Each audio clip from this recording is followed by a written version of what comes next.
नमस्कार दोस्तों। आज मैं आप लोगों को अनुलोम विलोम प्राणायाम के बारे में वो बातें बताऊंगी जो पार्ट 1 में छूट गई थी। अनुलोम विलोम प्राणायाम में मैंने 2 पार्टों में वीडियोस बनाई है। अगर मैं एक ही में बनाती तो थोड़ा वीडियो लंबी हो जाती। अनुलोम विलोम प्राणायाम में क्या है कि मैंने कल भी बताया था कि एक नाक से सांस अंदर लेनी है, दूसरे से बाहर छोड़नी है। अब हम जब बाई नाक से सांस अंदर लेते हैं तो ये हो गई हमारी ईड़ा ईड़ा नाड़ी, और दूसरी हो गई पिंगला, ईड़ा पिंगला, और बीच में हो गई सुषुम्ना। अब बाई नाक से जब हम सांस अंदर लेंगे तो ये हो गई हमारी चंद्र नाड़ी इसी का, और जब हम दाई नाक से सांस अंदर लेंगे तो ये हो गई सूर्य नाड़ी। शरीर में नाड़ी सूर्य नाड़ी, चंद्र नाड़ी, दो मेन मुख्य नाड़ियां हैं, और तीसरी हो गई सुषुम्ना।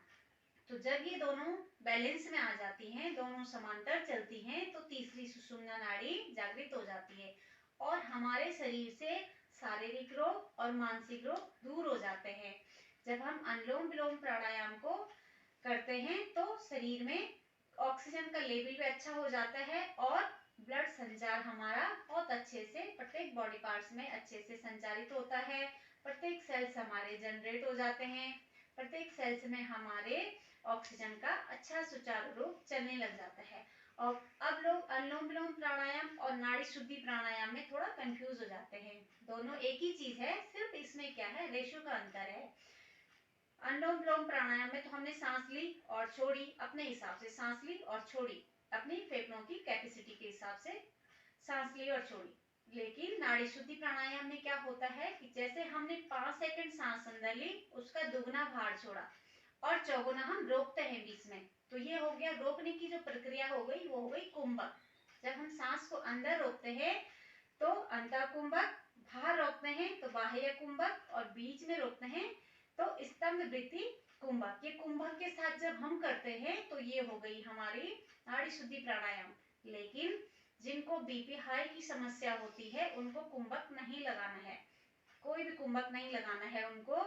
और जिनको अस्थमा की शिकायत है उनको भी कुंभक नहीं लगाना है। उनको सिंपल सा साधारण अनुलोम विलोम करना है कि गहरी सांसें अंदर ली, पूरी डीपली सांसें फेफड़ों को भरा और खाली करा, पूरी सांसों को बाहर छोड़ा। धीरे धीरे सिर्फ अपने सांसों में ध्यान लगा के हम अनुलोम विलोम प्राणायाम करते हैं।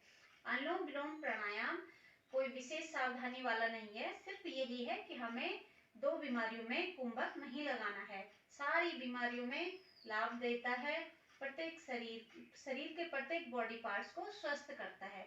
इसमें कई लोगों को सर दर्द रहता है, बहुत ज्यादा सर दर्द रहता है, तो अगर हम 10-15 दिन भी इसको रेगुलर करते हैं तो हम इससे काफी हद तक कंट्रोल पा जाते हैं। कुछ टाइम बाद हमारा पूरा ही सर दर्द की समस्या दूर हो जाती है। माइग्रेन की समस्या बहुत ज्यादा है और कई सारे ऐसे रोग हैं जो हमें अपने शरीर से दूर करने, और वो होंगे अनुलोम विलोम प्राणायाम।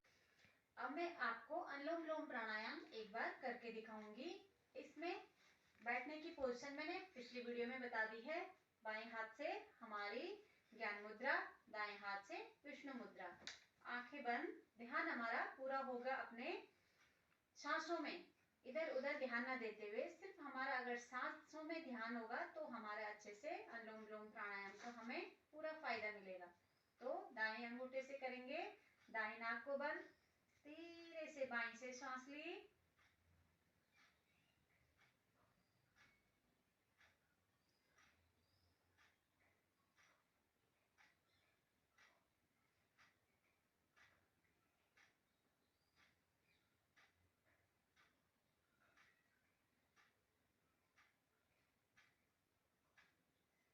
और हमने दाएं से सांस खाली करी तो 5 सेकंड के अंदर हम सांस को अंदर लेंगे।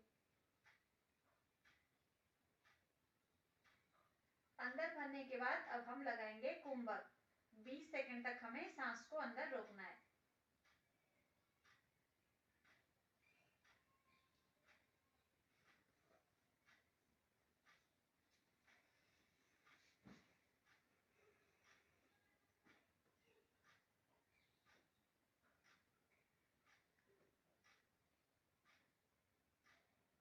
और 10 सेकंड में बाहर छोड़ना है।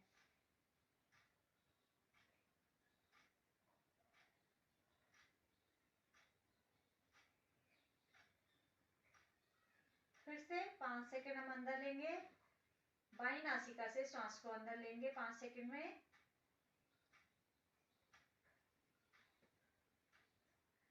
बीस सेकंड रोका,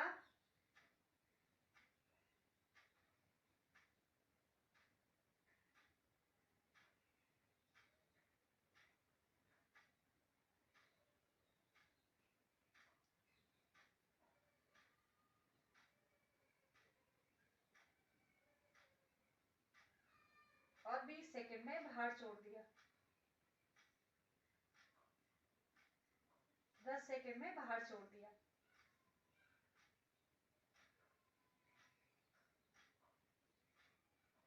यही रेशो हमारा चलता रहेगा। हम 5 सेकंड सांस लेंगे, 20 सेकंड रोक के रखेंगे, उसके चौगुना रोक के रखेंगे और दुगना बाहर छोड़ेंगे। इसी तरह से हम एक नाक से सांस लेंगे, दूसरे से बाहर छोड़ेंगे। तो ये हमारा अनुलोम विलोम नाड़ी शुद्धि प्राणायाम हो गया। जब हम एकदम एकाग्रचित होके सिर्फ अपने सांसों में धीरे से सांसों को अंदर लेंगे और धीरे से सांस को बाहर छोड़ेंगे, सारे टेंशन हमारा दूर हो जाएगा। सारे हमारे माइंड में जो फालतू की बातें आती हैं वो एकदम धीरे धीरे समाप्त होने लग जाएगी और हमारा माइंड एकदम रिलैक्स, सारी इंद्रियों पे हमारा कंट्रोल आने लग जाता है। तो अनुलोम विलोम प्राणायाम की धीरे धीरे प्रैक्टिस करेंगे। स्टार्टिंग में अगर 5 सेकंड हम अंदर उसका नहीं कर सकते हैं तो 2-3 सेकंड से स्टार्ट कर सकते हैं। 2 अंदर ली, 4 बाहर छोड़ी और 8 अंदर रोक दी। कम टाइम से शुरू कर सकते हैं, वो तो धीरे धीरे जैसे जैसी कैपेसिटी बढ़ जाती है वैसे वैसे हम उसकी टाइमिंग बढ़ा सकते हैं। धन्यवाद।